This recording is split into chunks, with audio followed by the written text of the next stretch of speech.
तो है दोस्तों, स्वागत है एक बार फिर से आपका हमारे इस YouTube चैनल जिसका नाम है कैरियर कोचिंग सेंटर। और दोस्तों आज हम बताने जा रहे हैं प्रमुख उत्पादन से संबंधित कुछ क्रांतियां। ठीक है, क्रांति कहने का मतलब हुआ हर वो क्रांति जिसमें कुछ ना कुछ, हर वो रिवॉल्यूशन जिसमें कुछ ना कुछ तरक्की हुआ है। कुछ ऐसी क्रांतियां भी है जिनमें शुरुआती दौर में तो बहुत सारे नुकसान हुए, लेकिन बाद में उसके सफलताएं, आशातीत जो सफलताएं प्राप्त हुई, तो इन्हीं के बारे में कुछ हम जानकारी इकट्ठा करेंगे। ठीक है दोस्तों, तो मैं जैसे बताने जा रहा हूं कि कौन कौन सी क्रांतियां हुई है। इसके अंतर्गत हमारा जो फर्स्ट क्वेश्चन है, फर्स्ट हमारा है वो है हरित क्रांति का संबंध किससे है। ठीक है दोस्तों, हरित क्रांति का संबंध किससे है तो आप याद रखिएगा, ये वर्ग 10 के लिए भी, बच्चों के लिए भी बहुत इंपॉर्टेंट है। और इसके अलावा जो जनरल कंपटीशन के लिए जो छात्र तैयारी करते हैं, ये इनके लिए भी बहुत ही इंपॉर्टेंट क्वेश्चन है। तो फर्स्ट क्वेश्चन है हरित क्रांति का संबंध किससे है।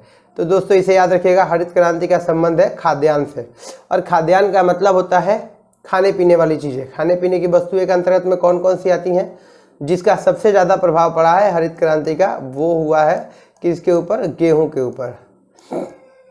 ठीक है दोस्तों, किसके ऊपर, गेहूँ के ऊपर। आप याद रखेंगे इस बात को, गेहूं के ऊपर सबसे अधिक जो है हरित क्रांति का प्रभाव पड़ा है खाद्यान्नों में। अब रही बात कि मैंने बताया जितनी भी क्रांतियां होती हैं उनमें कुछ प्रॉब्लम्स भी आते हैं। तो बात करते हैं हरित क्रांति के अंतर्गत में कौन कौन सी ऐसी प्रॉब्लम्स आई थी।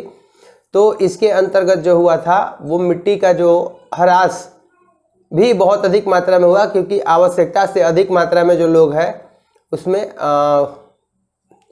उर्वरक का और खाद का प्रयोग कर रहा था। इसके अतिरिक्त जो है कीटनाशकों का प्रयोग। ठीक है, तो ये चीज़ें जो है जिसकी वजह से मृदा के ऊपर भी असर आता है। ठीक है, नेक्स्ट क्वेश्चन की तरफ बढ़ते हैं। श्वेत क्रांति का संबंध किससे है। ठीक है, तो दोस्तों नाम में ही सब शब्द छिपा हुआ है। श्वेत क्रांति है तो सफ़ेद होते हैं दूध, तो आपको याद रखना है श्वेत क्रांति का संबंध किससे है, दूध के उत्पादन से। बात करते हैं अगला, आप अपना नोटबुक बनाते जाइएगा। बात करते हैं पीली क्रांति का संबंध किससे है। तो जाहिर सी बात है दोस्तों, मैं फिर से बोल रहा हूँ, शब्द में ही चीज़ें छिपी हुई है। पीली का मतलब होता है येलो, जो होता है तिलहन का यानी सरसों का जो फूल होता है वो भी येलो कलर का ही होता है। तो आप इसे याद रख सकते हैं कि पीला कलर का संबंध किससे है, तिलहन से है, यानी कि सरसों के उत्पादन में है। ठीक है, सर्वाधिक मात्रा में उत्पादन हो इसलिए कौन सी क्रांति की गई, पीली क्रांति हुई थी। ठीक है दोस्तों, बात करते हैं नीली क्रांति का। नीली क्रांति का संबंध किसमें है, तो मछली के उत्पादन से संबंधित है। संवर्धन और उत्पादन सभी होते हैं। ठीक है, तो नीली क्रांति का संबंध आपको किससे समझना है, मत्स्य उद्योग से समझना है। ठीक है, और इसको हम लोग पीसी कल्चर भी बोलते हैं मत्स्य उत्पादन के लिए। नेक्स्ट क्वेश्चन की तरफ बढ़ते हैं, गुलाबी क्रांति।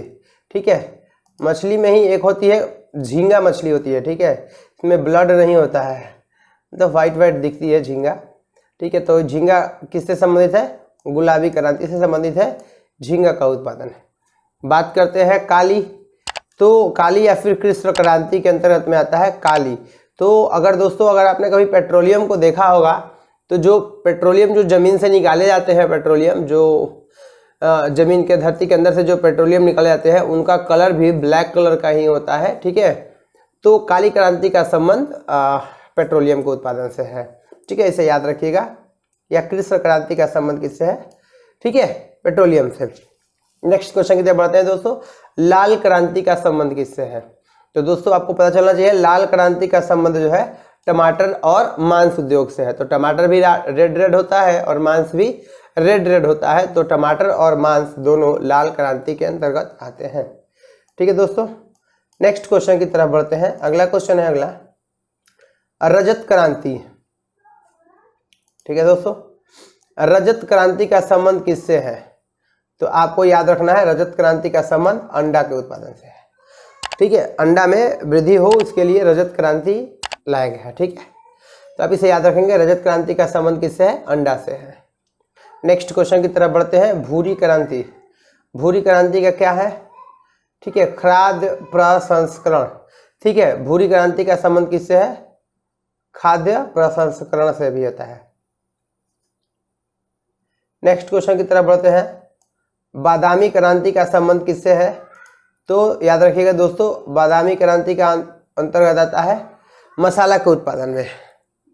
ठीक है, एक एक्स्ट्रा इसमें दिया हुआ है स्लेटी क्रांति, इसका उत्पादन इससे संबंधित है सीमेंट के उद्योग से, सीमेंट के उत्पादन से स्लेटी क्रांति। ठीक है, अब बात करते हैं गोल क्रांति, आलू, गोल आलू होता है। ठीक है, तो गोल क्रांति का संबंध किससे हो जाएगा? आलू से। अब एकदम जो आज का जो हमारा लास्ट है वो है इंद्रधनुष क्रांति। तो इंद्रधनुष में सभी कृषि उत्पादों से संबंधित है। जिस प्रकार से इंद्रधनुष में सभी रंग होते हैं, 7 रंग होते हैं, उसी प्रकार से इंद्रधनुष क्रांति का अगर कहीं पर भी नाम आ जाए तो सभी प्रकार के कृषि उत्पादनों से संबंधित होता है। तो दोस्तों ये थे कुछ महत्वपूर्ण क्रांति जो उत्पादन से संबंधित थे। तो आपको ये वीडियो कैसा लगा आप मुझे कमेंट बॉक्स में कमेंट करके ज़रूर बताएंगे। और अभी तक से आपने हमारा इस चैनल को सब्सक्राइब नहीं किया है तो इसे ज़रूर सब्सक्राइब करेंगे। चलिए मिलते हैं अगले दिन, तब तक के लिए जय हिंद।